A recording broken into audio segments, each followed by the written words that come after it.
Queridos irmãos, nós saudamos a todos da paz do Senhor Jesus Cristo e a você que está em sua casa, com sua família, nos acompanhando através desta plataforma digital. Seja grandemente abençoado. Nós estaremos em mais uma lição nesta grande sala de aula. Reúna a sua família e vamos juntos celebrar o nome do Senhor e estudar a tua santa palavra. Deus querido, nós te louvamos nesta manhã, Senhor, quando retornamos a esta casa de oração, a este santuário, meu Deus, a esta porta aberta aqui no bairro da Pedreira, em especial aqui na Passagem D, que tu possa abençoar o teu povo, Senhor, que já está presente neste santuário, que com suas mãos levantadas, Senhor, tenham pedido uma causa, apresentando diante de ti, meu Deus, em favor da sua família, em favor da sua própria vida, da sua vida espiritual, até mesmo da sua vida financeira, da sua vida sentimental. Deus eterno, aqueles que estão a caminho, Senhor, possam chegar em paz, em segurança, e que estão em sua casa, Senhor, possam receber a tua graça, a tua bênção nesta manhã. Alguém que necessita da bênção da saúde, meu Deus,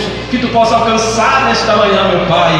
Deus soberano e eterno, colocando diante de ti este santuário, este altar, ó, este lugar, Senhor, aleluia, toda a cobertura demoníaca dos áreas deste setor, que sejam atados agora e que batem retirada, e que o teu povo tenha liberdade, Senhor, para te adorar neste lugar. Toda a retaliação do mundo das trevas cai por terra. Deus eterno, essa abençoa a vida de cada professor e a vida de cada aluno nesta manhã de domingo. Assim nós oramos, meu Deus, agradecidos em nome do Senhor Jesus Cristo. Nós vamos louvar o nome do Senhor, sente-se, adorando a Deus, com o hino de número 20 da nossa harpa cristã.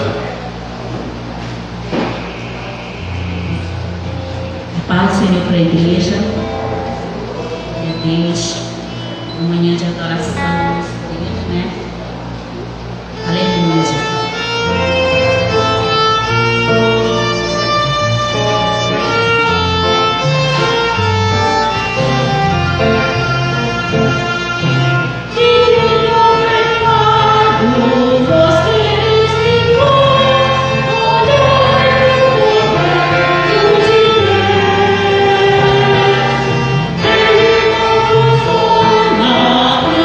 Vamos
convido os irmãos a colocar-se em pé nesta manhã, e você que está em sua casa também pode nos acompanhar na projeção no telão ou na sua revista. Hoje, então, a lição de número 4, vamos recitar com muita alegria o assunto da nossa lição: imoralidade e litígio. De novo, vamos juntos? 1, 2, 3. Imoralidade e litígio. Nosso texto áureo: todas as coisas são lícitas, mas nem todas me convêm. Todas as coisas são lícitas, mas eu não me deixarei dominar por nenhuma delas. 1 Coríntios, capítulo 6, verso de número 12. A nossa verdade prática: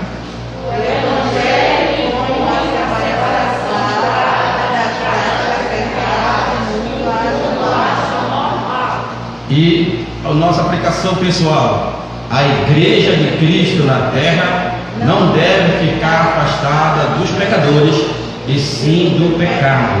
Nosso texto bíblico encontra-se na carta de Paulo aos Coríntios, capítulo número 5, versículo 1 a 3, e 1 Coríntios, capítulo 6, versículo 1 a 20. Nós leremos somente uma parte desses textos, que é capítulo 6, versículo 12 a 20. Vamos fazer uma leitura responsiva, está projetado também no nosso telão, que diz assim: todas as coisas me são lícitas, mas nem todas as coisas me convêm. Todas as coisas me são lícitas, mas eu não me deixarei dominar por nenhuma delas. Irmãos,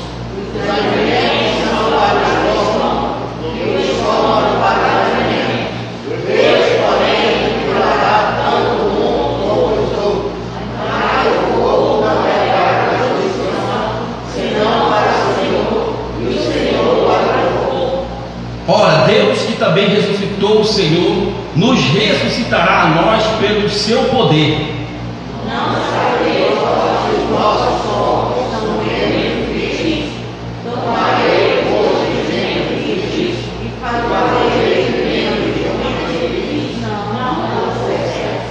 Ou não sabeis que o que se ajunta com a meretriz faz um corpo com ela? Por que serão, disse, dois numa só carne?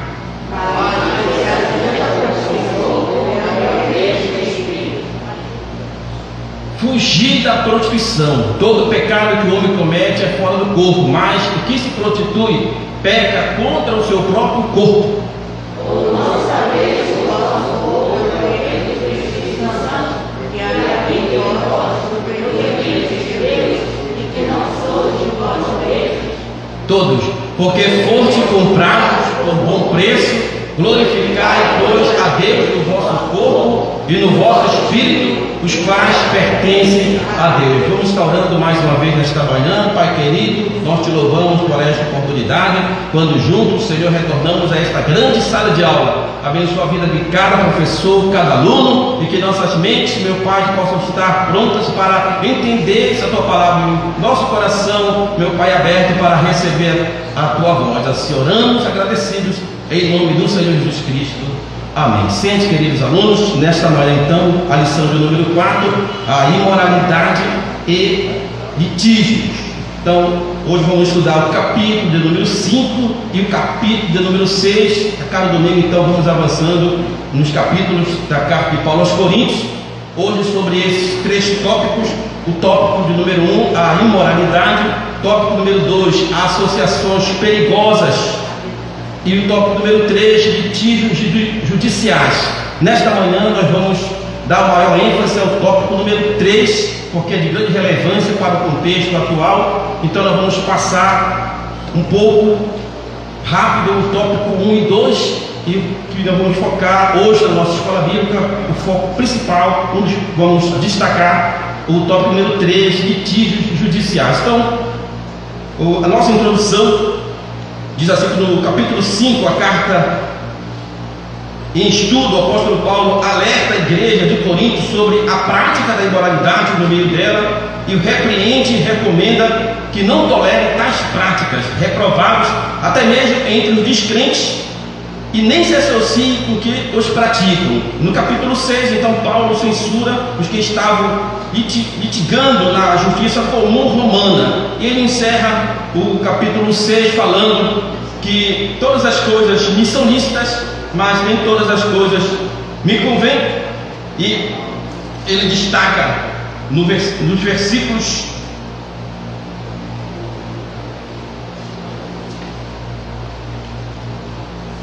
de número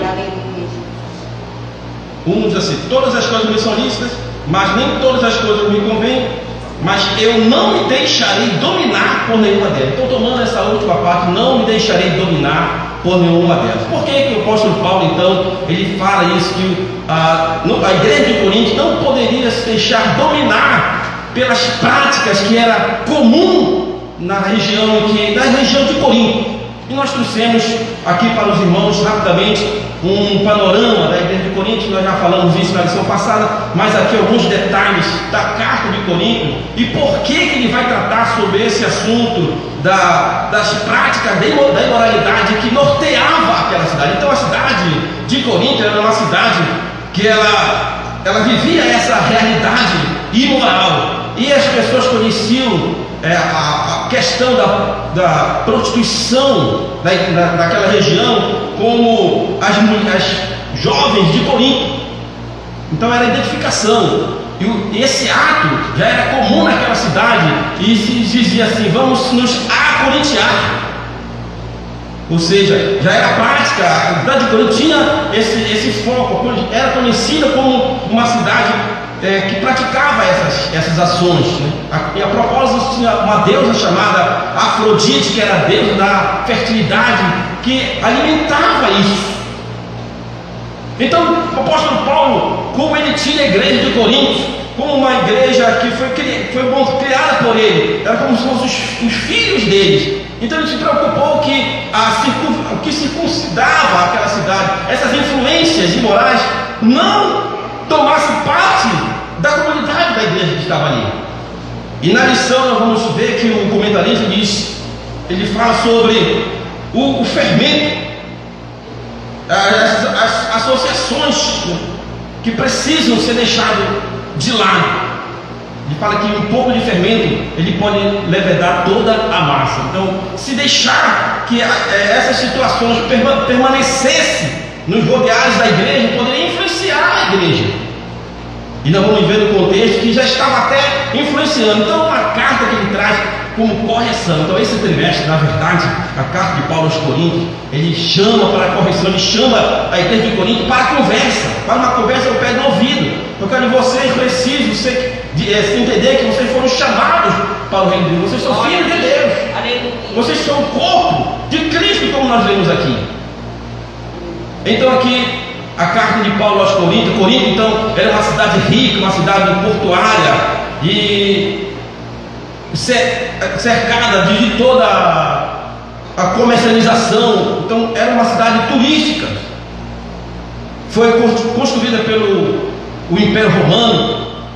Ficava numa parte plana, e aí está o ponto que nós queremos destacar. Ali havia 1000 prostitutas culturais. Então era natural essa situação lá, ao ponto de haver na região dos gregos um verbo, né, que permanecia ali, permeava, que era corintianos, né, corintianzandos, né, que significa prostituição. E aqui então a igreja de Corinto, ao longo do tempo, Paulo ele ensinando ali para não gerar uma maturidade espiritual banal no meio dos membros. Ele escreve nos versículos, capítulo 3, versículo 1, que eles não eram crianças, né? Na verdade eles se consideravam como crianças em Cristo Jesus, mas eles já estavam maduros, porque eles tinham todos os dons. Então a igreja ela cresceu nesse meio, nesse convívio. E aí nós estudamos na lição passada que havia algumas divisões, porque uns pensavam de um lado, outros pensavam de outro. E aí então nós temos de como aquela cidade era gerada. Era gerada por gregos, por empresários, por oficiais do governo, por judeus, por escravos, né? Por veteranos do exército romano. Então, e tem lá por ex-prostitutas dos tempos pagãos. Então vocês viram que era um ambiente difícil de conviver. Por isso, ele traz esse assunto no capítulo 5, falando, destacando sobre isso. Aqui não dá para ler, mas os temas da carta, o partidarismo, nós vamos estudar durante o trimestre, né? E aí tem um esboço no livro, do capítulo do 1 ao 4, os comentários sobre as notícias recebidas, as questões do partidarismo, do 5 ao 6 que vamos estudar hoje, a questão da sensualidade e do litígio. E o capítulo 7 ao 16, que é das lições que vêm à frente, que são diversas orientações e respostas de cartas recebidas. Aqui não dá para ler. Havia divisões na igreja, facções, né? Ele fala sobre a unidade, ele fala que evitar o partidarismo. Isso é uma recapitulação do que está vendo hoje pela primeira vez. Estavam juntos, mas eles precisavam estar unidos. E temos falado isso desde a primeira lição. E Paulo, ele condena, que é o tópico de hoje, severamente a carnalidade que permeava aquela igreja. Então você pode imaginar, uma igreja, ela tinha dois viés, né? Uma igreja que tinha todos os dons, e isso não significa tudo, mas aqui eu abro um parênteses. Os dons espirituais, eles são para o reino de Deus, não significa tudo. Os dons espirituais não significa espiritualidade 100%, mas sim o fruto do Espírito. São os frutos do Espírito que vão nos manter até aguardar a redenção. E aí, um dos tópicos de hoje, alguns irmãos estavam processando outros irmãos, né, usando a justiça do mundo, né, para uma defesa antes de tratar alguma coisa dentro da igreja. Então ele vem tratar sobre isso, ele vai tratar sobre a fornicação e a prostituição. Então tinha membros da igreja envolvidos com prostituta dos tempos pagãos. E ele diz na carta, né, quando ele começa o capítulo 5, olha o que diz assim, capítulo 5: geralmente, ou seja, constantemente, não era só uma vez, muitas vezes trouxeram a ele, e diz: se houve de haver entre vós imoralidade tal, como nem mesmo os gentios, os que são lá de fora, aceitavam. Então você vê o nível que já estava. Então isso preocupou a Paulo, e não é diferente nos dias de hoje. Nós precisamos cuidar desse tópico.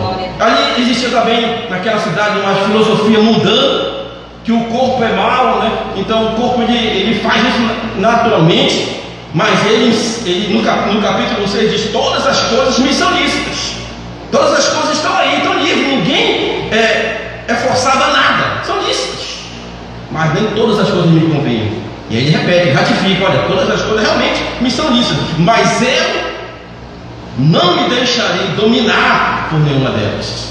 Então tem que partir o homem. Tiago escreve no capítulo 4: chegai-vos a Deus, e Ele se chegará a vós. Então o que Deus tem que fazer, Ele já fez. A nossa parte, nós estudamos em Romanos, existe dos 7 atos redentores da salvação: graça, conversão, justificação, regeneração, e tem uma parte que é a santificação. O dever do homem são duas: a conversão e a santificação. Que a santificação é a separação, a dedicação, é aquilo que depende do homem. Agora, o que depende de Deus, ele já fez.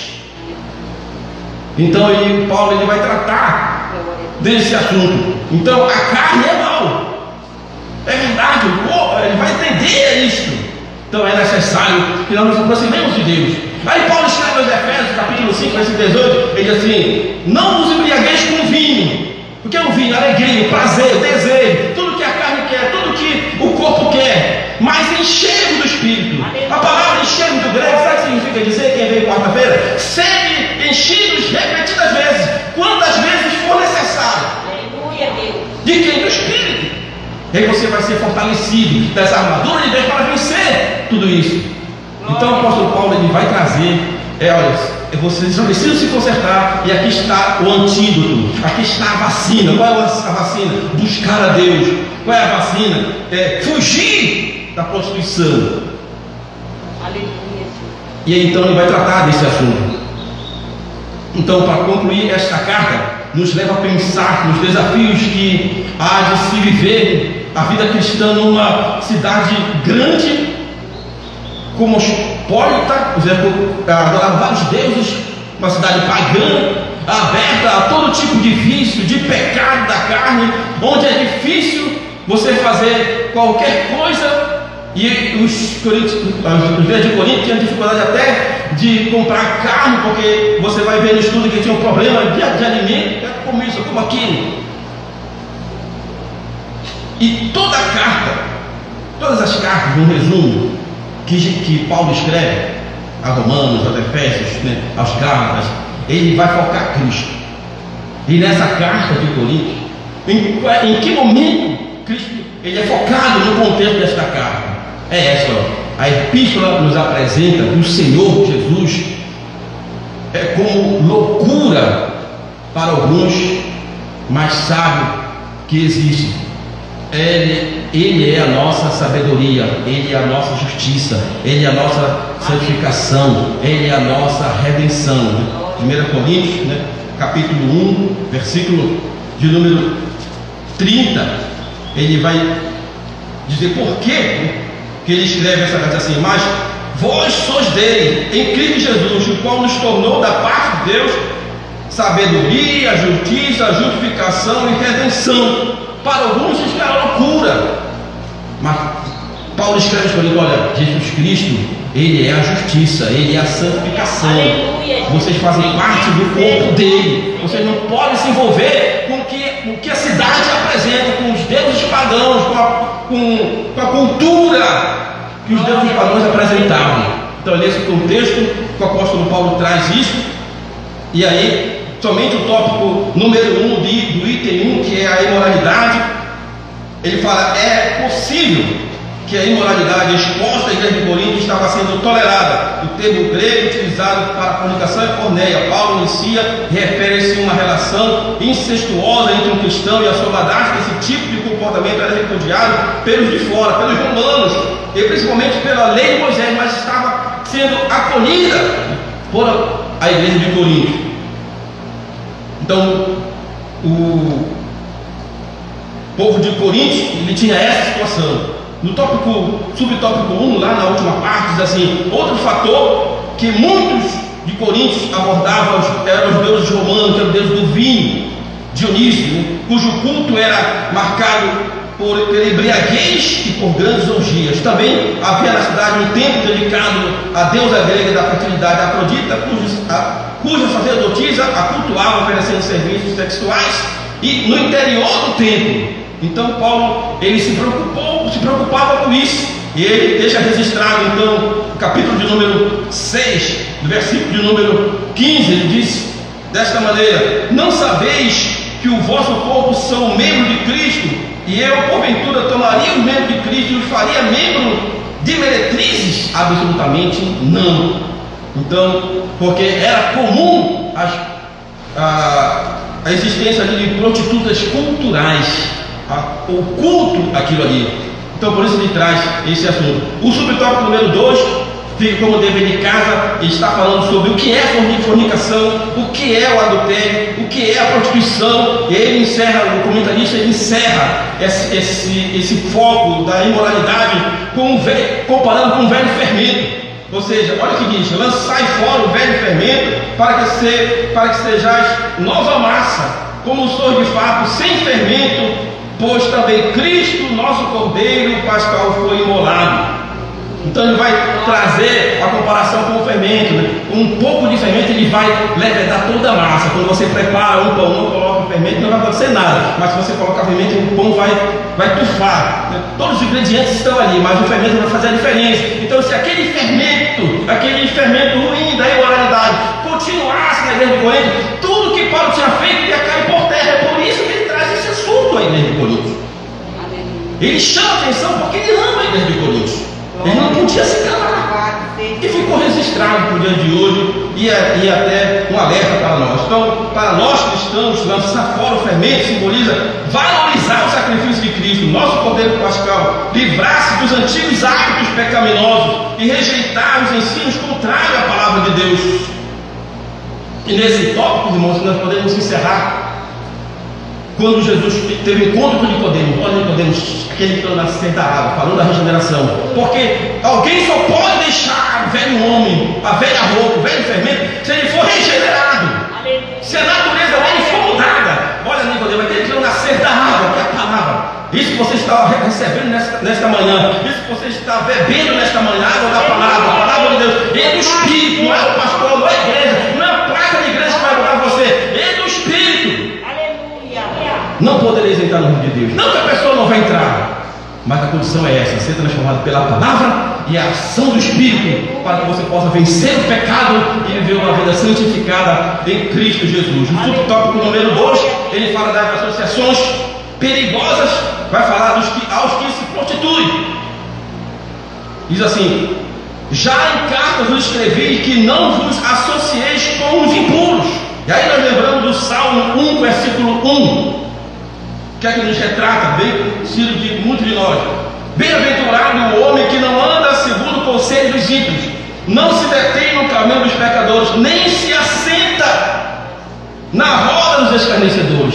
A igreja de Corinto estava lá no meio daquela sociedade terrível, pecaminosa. Olha, vocês vão ter que desassociar deles. Eu não posso me associar com eles, porque eles vão influenciar a minha vida, eles vão influenciar a sua família. Então como vamos viver, pastor? Como vamos viver, professor? Vamos viver numa redoma? Não. Mas vocês vão fugir. Glória a Deus. Evitar. Então devemos conviver no mundo, sim, porque nós somos a luz do mundo e o sal da terra. Nós temos que influenciar, não ser influenciado. Se não fosse esse o objetivo, queridos alunos e professores, Deus já teria tirado a igreja aqui da terra, porque não teria motivo dela estar aqui. Por isso ele chama a atenção da igreja de Corinto. E aí fica como dever de casa aos que se dizem irmãos, que estão no meio, que precisam ser tratados. Ele fala para afastar-se do malfeitor. Então esse é um tópico que eu queria trazer de relevância, e fica como para meditação, entendimento e reflexão, e rever os conceitos do que precisa ser ajustado dentro da nossa família, da nossa própria vida e até mesmo dentro das nossas igrejas. Então, queridos irmãos, nós vamos chamar agora um professor. Ele vai tratar sobre litígios judiciais, que esse nós vamos destacar nesta manhã. Convidar o professor Abner Miranda para assumir aqui o altar e depois retorno com as bênçãos apostólicas. Glória a Deus. A paz do Senhor, irmão. Bom dia. Bem, vamos tratar um pouco sobre litígios judiciais dentro da igreja de Corinto. Vamos ver como a palavra de Deus trata esse tema. E para isso eu convido os irmãos para que a gente possa ler o capítulo 6 de 1 Coríntios. Capítulo 6, nós vamos ler no verso 1, aí depois a gente pula para o 4, 5 e o 6. O desafio da live é que o tempo não para, né, pastor?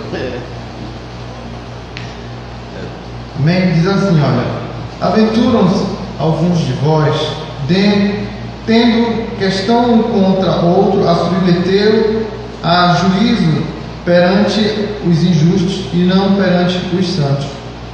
Aí verso 4: entretanto vós, quando tendes a julgar negócios terrenos, constituís um tribunal daquele que não tem aceitação na igreja. Para a vergonha vos digo, não há porventura nem ao menos um sábio entre vós que possa julgar no meio da irmandade, mas irá um irmão a juízo contra outro irmão, e isto perante incrédulos? Só existir entre vós demanda e já é completa derrota para vós outros. Porque não sofreis antes a injustiça, porque não sofreis antes o dano. Vamos lá, irmãos. Primeiro a gente precisa entender o que é litígio.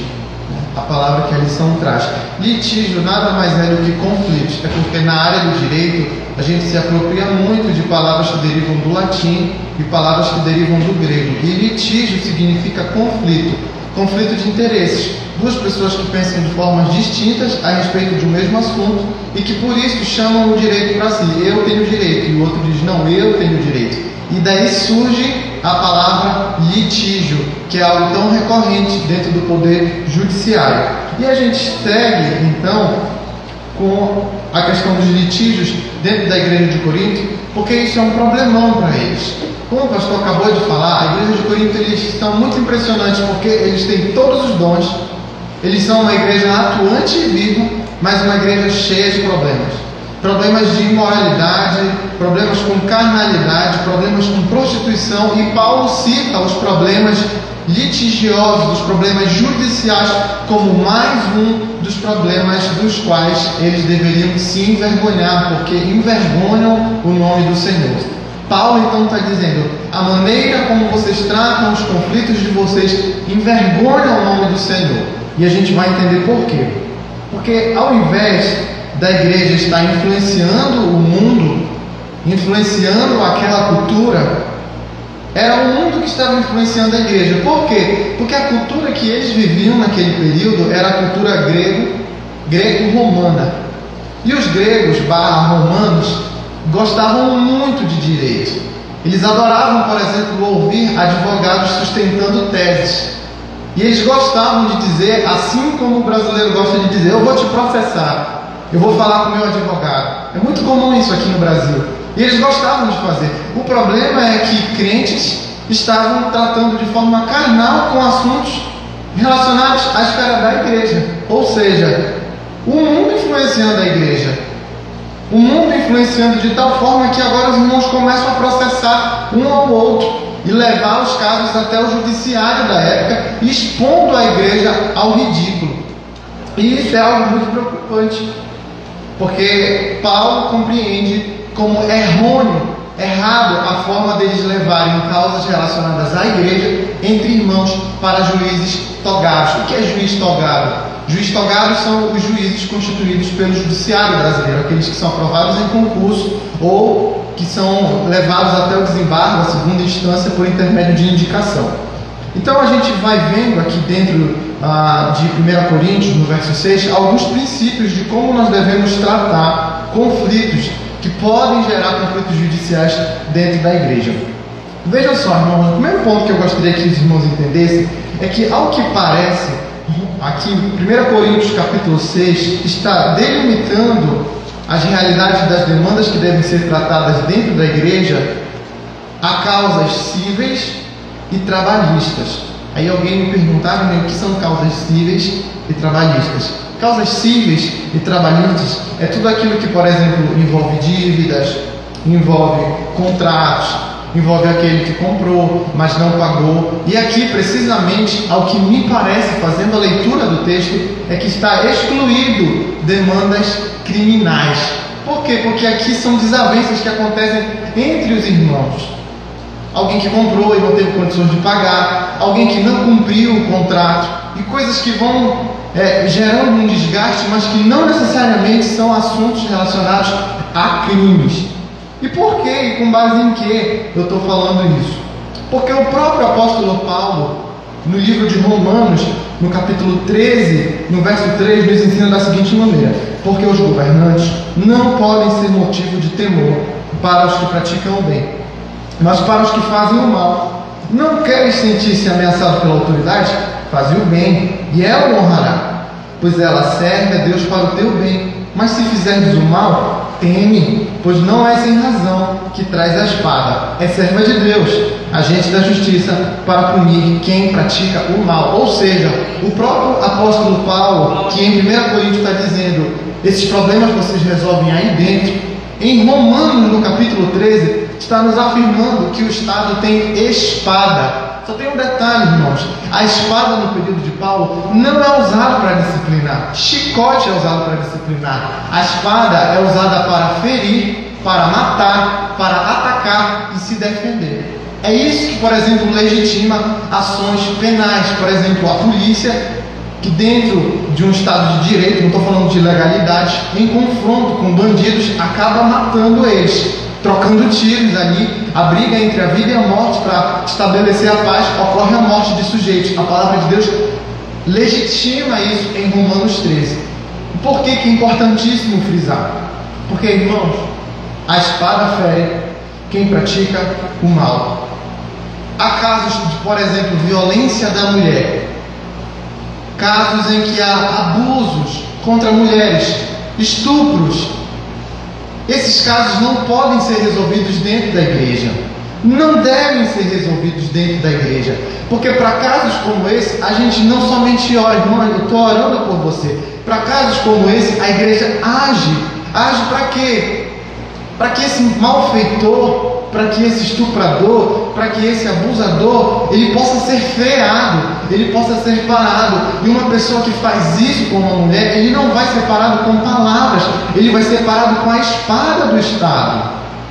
Isso é algo que a igreja precisa compreender. Nós precisamos estar muito atentos para isso. Por quê? Porque a gente pode estar expondo a vida de uma irmã indefesa, expondo a vida de um adolescente, de uma adolescente que pode estar sendo vítima de estupro, e a gente está propondo oração para aquilo que a palavra de Deus está dizendo é lá, com a espada do Estado.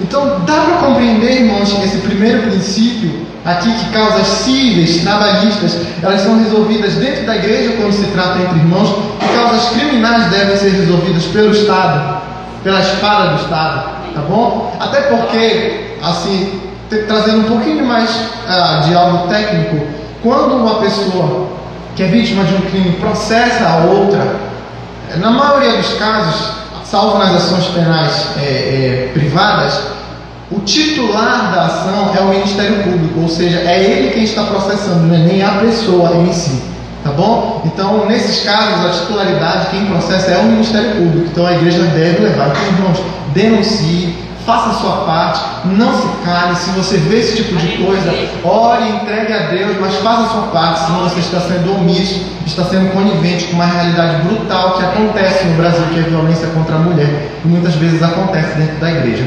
Tá bom, irmãos? Então a gente vai seguindo. E Paulo aqui, voltando para a esfera civil, trabalhista, os desentendimentos que há entre os irmãos ali dentro da igreja de Corinto, Paulo está mostrando que a maneira que os irmãos devem resolver estes problemas são por intermédio de uma conciliação amistosa entre os irmãos. É o que a gente chama de para acertar. Preste atenção, irmãos. Em uma igreja saudável, em uma igreja viva, é normal que aconteçam desentendimentos. Só não haverá desentendimentos onde os relacionamentos vão ser superficiais. Você não briga com quem não fala. Se você passar todos os dias por uma pessoa e dar somente bom dia para ele, você nunca vai ter problema com essa pessoa.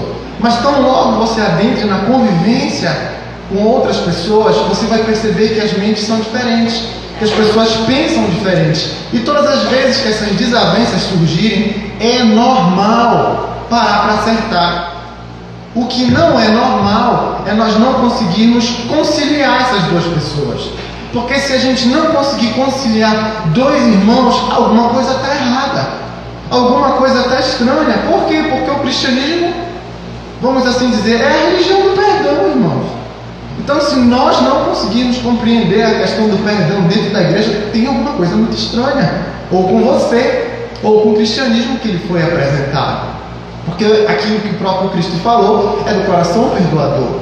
É daquele que abre mão. É daquele que entende que o Senhor é um justo juiz. Então, é sempre estimulado a conciliação entre os irmãos. E sempre evitar a questão da judicialização, levar o processo até uma pessoa que está fora. E Paulo vai além, dizendo que aqueles que levam questões entre irmãos para serem julgados por juízes togados, vamos assim dizer, perante a justiça, perante a jurisdição, essas pessoas eles acabam por ridicularizar a igreja e o nome do Senhor. Por quê, irmãos? Porque infelizmente vai se tornando cada vez mais comum crentes com problemas levando até o judiciário. Pastor, é horrível ver isso. Senta lá os crentes na mesa da conciliação e aí começa. Os irmãos vão tudo paramentados, assim, com uma roupa social, as irmãs vão de saia e aí começam. Não, este servo aí, me referindo de maneira irônica, sabe? Este abençoado. E aí começa, todo mundo percebe que eles são da igreja e é ridículo isso. Eu fico imaginando a mente do conciliador que está lá, ou mesmo do próprio juiz, olhando aquilo dizendo, essa igreja eu nunca que for, porque os irmãos não conseguem se compreender. E Paulo está dizendo, é ridículo isso, levar problemas de dentro da igreja para fora. Por quê? Porque problemas da igreja a gente resolve na igreja. Problema entre irmãos a gente resolve entre os irmãos. Isso é algo bem claro e bem apropriado para que nós venhamos a falar nos dias de hoje, principalmente porque no Brasil O curso de Direito, ele só não perde para o curso de Pedagogia. Só tem uma coisa, mais pedagogos para o Brasil eu compreendo ser muito positivo. Agora, mais advogados para o Brasil eu não sei se é positivo. Porque vocês esbarrem advogado, é muito advogado por aí. É muito advogado, é muito processo. As pessoas vão se processando por coisas cada vez mais simples, cada vez mais banais. As pessoas agora não querem mais resolver os assuntos de forma amigável, mas eles são tomados por um sentimento de vingança para dizer: eu vou tirar tudo que ele tem. E às vezes o pior de tudo, irmãos, é que famílias crentes não conseguem se entender e vão parar no judiciário. Todo mundo crente ali, todo mundo líder da igreja, vamos assim dizer. É o diácono, é a líder do círculo de oração, é a irmã que é visitadora, todo mundo é parente, ninguém se entende, e aí vai para a justiça brasileira e a gente não consegue entender que esses irmãos estão bem distantes daquilo que Paulo está falando. Irmão, você está levando a igreja do Senhor, o nome do Senhor, ao ridículo. Por quê? Porque você não conseguiu compreender os fundamentos da fé em Cristo Jesus. Mas a gente vai seguindo, irmãos, por conta do tempo, porque o próprio Jesus nos ensina a maneira de lidar com conflitos. E isso está em Mateus 18,15. Ele diz: se teu irmão pecar contra ti, vai e repreende entre ti e ele só. Se te ouvir, ganhaste teu irmão. Mas se não te ouvir, leva ainda contigo um ou dois, para que pela boca de 2 ou 3 testemunhas toda palavra seja confirmada. E se não as escutar, diz à igreja. E se também não escutar a igreja, consideram como gentil e publicano. Em verdade vos digo que tudo que ligardes na terra será ligado no céu. Irmãos, esse versículo é um dos campeões de má interpretação. Tudo que ligardes na terra será ligado no céu. Já vi gente dizendo: vamos ligar bênçãos, a prosperidade, a paz. Vamos ligar. As pessoas entendem que coisas boas a gente liga no céu e coisas ruins a gente desliga no céu. Irmão, esqueça isso. O que Jesus está colocando aqui é a forma de resolver problemas entre irmãos, dizendo: leva uma situação para ele e propõe perdão. Se ele não ouvir, leva outra pessoa. Se ele não ouvir, leva mais outra. E por último, leva até a igreja. Por quê? Porque se ainda assim essa pessoa permanece no erro, o próprio Jesus está dizendo: ele se comporta como um publicano, ele se comporta como um pecador e não demonstra que é regenerado. Por isso ele é uma falsa ovelha. O próprio Cristo está dizendo isso. E ele diz: aquilo que for ligado aqui na terra será ligado no céu. Por quê? Porque foi muitas pessoas chegando à mesma conclusão de que esse irmão ainda não foi regenerado. Esse não é comportamento de crente. Crente não age dessa forma, não faz o que faz. E a igreja toma uma decisão, é o corpo de obreiros, de presbíteros, de pastores que tomam e chega a essa decisão de entender: você não demonstra o fruto do Espírito, você não demonstra a regeneração, você precisa ser disciplinado. Amém, irmãos? Amém. Então, Jesus nos mostra essa ideia de que problemas da igreja têm que ser resolvidos na igreja. A gente continua avançando, porque no próprio versículo 2 e 3, Paulo deixa claro que a igreja julgará, isso ele fala de maneira profética, com Cristo Jesus, as nações. E nós, salvos, iremos participar do julgamento e do reino de Cristo. Então, o que Paulo está dizendo é: irmãos, preste atenção, num futuro não tão distante, a igreja julgará o Cristo. Por quê? Porque a igreja detém a verdade revelada pelo próprio Deus. E a partir desta verdade, ela julga. A partir desta verdade, ela tem parâmetros para discernir o que é certo e o que é errado. E ele está dizendo: a igreja julga, a igreja julgará. E como é que agora os de fora julgarão a igreja? Ou seja, ele está trazendo o quão inconcebível isso é, o quão horrível isso é. E eu volto a dizer, irmãos, é importantíssimo dizermos isso, porque nos dias de hoje não é difícil ver irmãos da igreja processando outros da igreja. Soube de uma história de um pastor que estava no púlpito e ele disse: Deus está me dando uma revelação aqui, esse irmão que está bem aqui, o seu carro está cheio de vodka, de bebidas alcoólicas, e você tem uma vida estúpida, e foi falando um monte de coisa, e aí ele acabou dentro do direito cometendo um ilícito contra a moral daquele irmão. O que aquele irmão fez? Também era pastor, levou o caso ao judiciário. 2, 3 anos depois ele ganhou 5 mil daquele pastor que havia dito aquelas coisas, porque ficou provado que tudo aquilo era mentira e ele agrediu com danos morais a vida daquela outra pessoa. Volto a dizer, irmãos, biblicamente isto está errado, porque foi um assunto que se iniciou dentro da igreja. É duro entender isso, irmãos. É duro entender isso, porque muitas vezes você vai levar a causa até a igreja para que a igreja julgue e não vai ser alcançado resolução nenhuma. Mas uma coisa você precisa entender: eu não levei a igreja a escândalo. Eu não estou dizendo para você passar pano e cobrir com panos quentes crimes. Eu não estou falando isso. Nós já vimos desde o início que crimes são resolvidos no judiciário, mas o que eu estou mostrando para você é que Paulo está colocando para nós que a igreja do Senhor Jesus, ela precisa ter capacidade, irmãos, de resolver conflito entre os irmãos. E ela não pode o tempo todo ser exposta aos de fora. Por quê, irmãos? Porque aqui tudo precisa ser muito organizado. Aqui é a comunidade dos santos, dos regenerados. E a igreja não pode se comportar como carnais. Comportamentos carnais não podem ser admitidos. Esse é o problema dos coríntios. Eles se comportam como pessoas carnais. E Paulo está dizendo: vocês estão se perdendo a tal ponto da gente não conseguir mais fazer uma diferenciação entre vocês e o mundo. Por isso que é muito sério isso. A gente precisa avançar.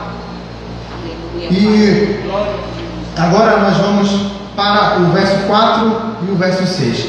O verso 4 diz assim: entretanto vós, quando tendes a julgar negócios terrenos, constitui um tribunal daqueles que não têm nenhuma aceitação na igreja.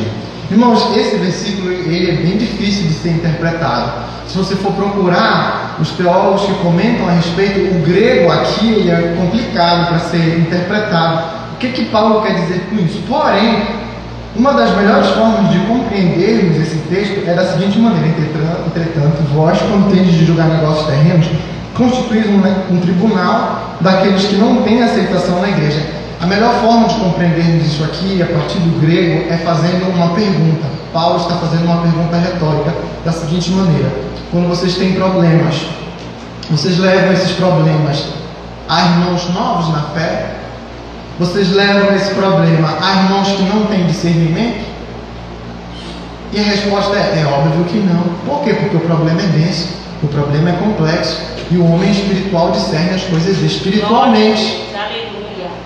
E então segue a seguinte explanação: então por que vocês confiam isso a juízes que não têm a iluminação do Espírito Santo de Deus? Paulo está dizendo para nós: o juiz pode até ser inteligente, e eles são, irmãos, porque é dificílimo passar na prova para juiz. Mas há alguma coisa que essas pessoas não têm: o quê? A sabedoria vinda do Espírito Santo de Deus. Aleluia. E isso é algo muito diferente. Isso é algo muito caro para a igreja e que precisa ser compreendido. Aqui dentro da igreja o Senhor usará e iluminará pessoas que podem ajudar irmãos em conflitos.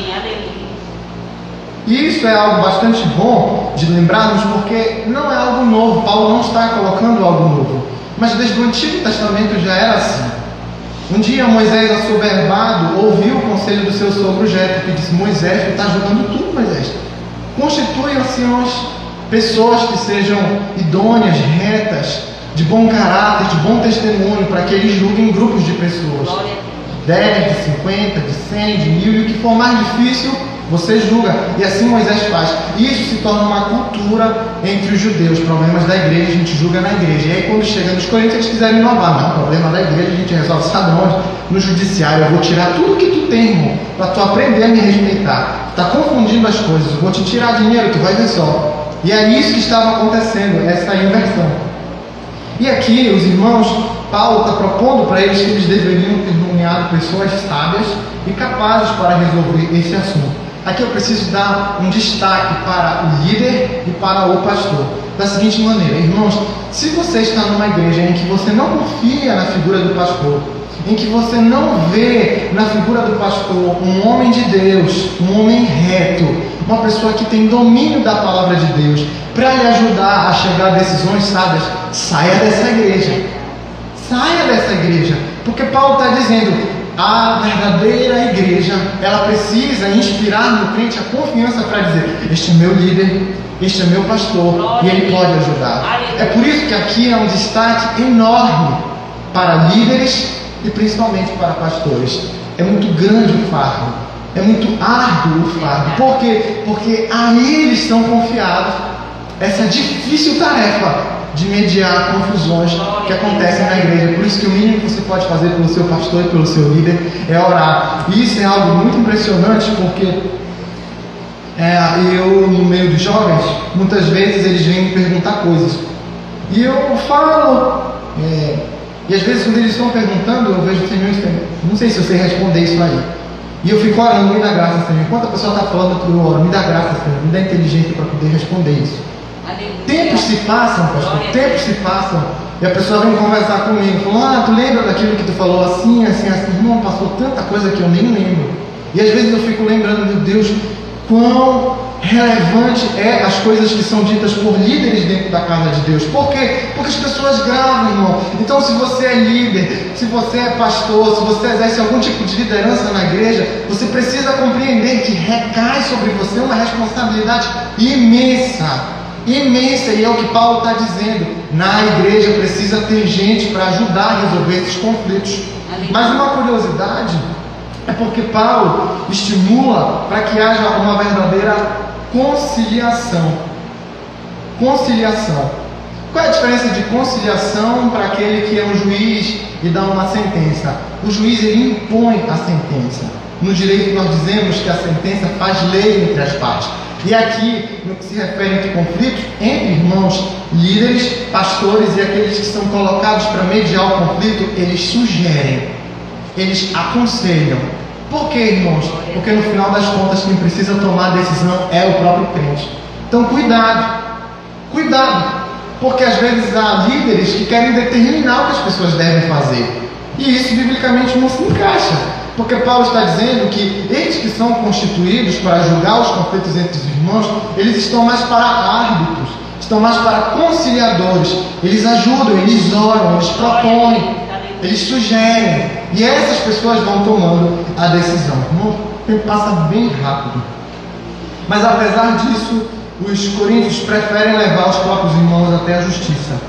E Paulo explica que o que eles estão fazendo é negar os próprios fundamentos da fé, de tal maneira a portar-se como um ímpio. Versos 7 e 8 é um verdadeiro golpe que a gente toma, quando diz da seguinte maneira: o só existir entre vós demandas já é completa derrota para vós outros, porque não sofreis antes da injustiça, porque não sofreis antes do dano.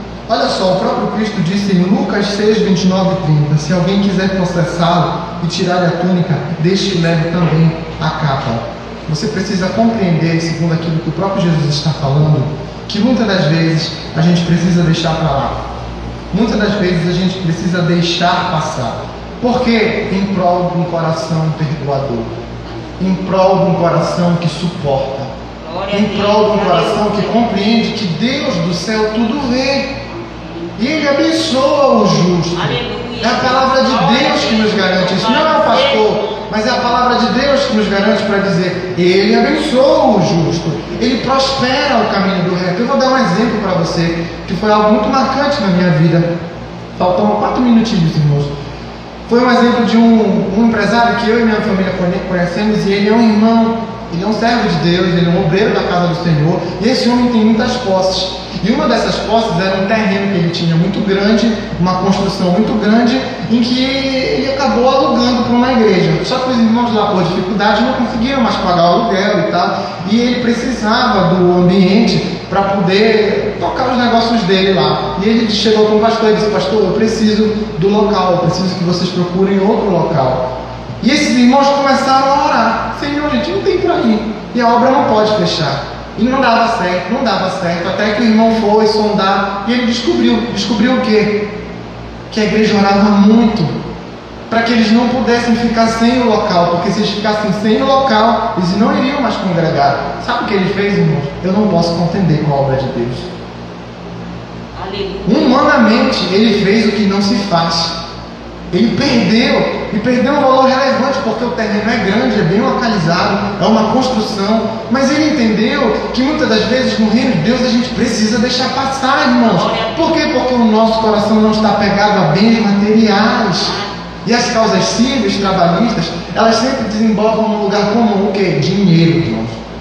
Dentro da justiça brasileira, a maioria dos processos são motivados por dinheiro, cobiça, vingança, traição. Acontecem dessa maneira. Então, é algo que nós precisamos ter em nossa mente. Paulo estimula que os irmãos suportem perdas espirituais. Que eles, com o espírito, leia depois o verso 7 e 8, que eles suportem com o espírito de mansidão aqueles que procuram guerra. E a falta de amor e ódio torna impossível a comunhão na igreja e acaba e destrói com tudo que conhecemos do corpo de Cristo. Irmãos, para finalizar, não é pecado você judicializar, não é pecado você procurar um advogado, principalmente quando se trata de assuntos que são com você e pessoas de fora que não conhecem ao Senhor. Problemas assim é até melhor que você judicialize. Por quê? Porque há muita gente de má fé. O problema é quando estamos aqui dentro da igreja. Compreenda que assuntos da igreja devem ser resolvidos aqui. Aleluia. Mas assuntos de fora, eles não têm nada a ver com o pastor. E eu, por ser filho do pastor, já vi problemas de crentes que acontecem fora da igreja, vindo para cá, e gente que o papai nem sabe quem é, chegar, pastor, resolve o problema. E como assim? Eu não sei nem o que está acontecendo, irmãos. Então, veja só como são esferas diferentes, coisas distintas que precisam ser compreendidas. Amém? Eu espero que tenha sido bênção para os irmãos. Foi o que deu para fazer em 30 minutos. Deus abençoe. Amém. Seja o nome do Senhor. Glória a Deus. Queridos alunos, irmãos que se encontram em sua casa, só concluindo, de acordo com o ensino de Cristo, é preferível abrir mão dos direitos ou sofrer injustiça e cometer injustiça contra um outro irmão. Só em última instância, existem várias instâncias, mas só em última, após esgotar todas as possibilidades cristãs, é que se recorre à justiça humana. Que Deus possa abençoar então o nosso professor e que cada um de nós possamos receber os ensinos da palavra de Deus. Vamos nos colocar em pé nesta manhã, nós vamos encerrar essa parte de transmissão, mas vamos continuar ainda com mais 10 minutos, então nós concluímos a nossa escola bíblica dominical.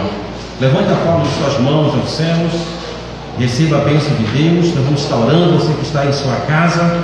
Querido Deus e eterno Pai, te louvamos, Senhor, por esta oportunidade. Obrigado, Senhor, pelos ensinamentos, Senhor Deus, aqui recebido. Oh Deus eterno, que tu possa abençoar a vida de cada professor, a vida de cada aluno, meu Pai, que tudo, a partir de hoje, Senhor, possa tomar um outro rumo nas decisões dos teus servos que estudaram e aprenderam conosco aqui nesta manhã. E é, meu Pai, que te pedimos por esse que está em sua casa, alguém que necessita de um milagre, Senhor, da bênção da salvação, da bênção da saúde, oh Deus eterno, da bênção do perdão. Deus soberano, assim, meu Pai, que possa alcançar cada família e cada um dos teus servos que nesta manhã encontre conosco aqui neste lugar. Oramos assim, meu Deus, agradecido por esta oportunidade, em nome do Senhor Jesus Cristo. Levante a palma de suas mãos aos céus. O grande amor de Deus, nosso Pai, a graça de nosso Senhor e Salvador Jesus Cristo, a comunhão e a consolação do Espírito Santo do Senhor seja com os irmãos presentes. Você que está em sua casa, receba e diga amém. Amém. Aquele que habita no esconderijo do Altíssimo, Sombra do Onipotente descansará. tempo da bênção,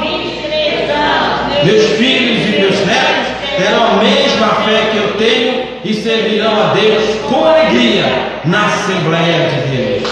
Sente-se adorando a Deus. Aleluia.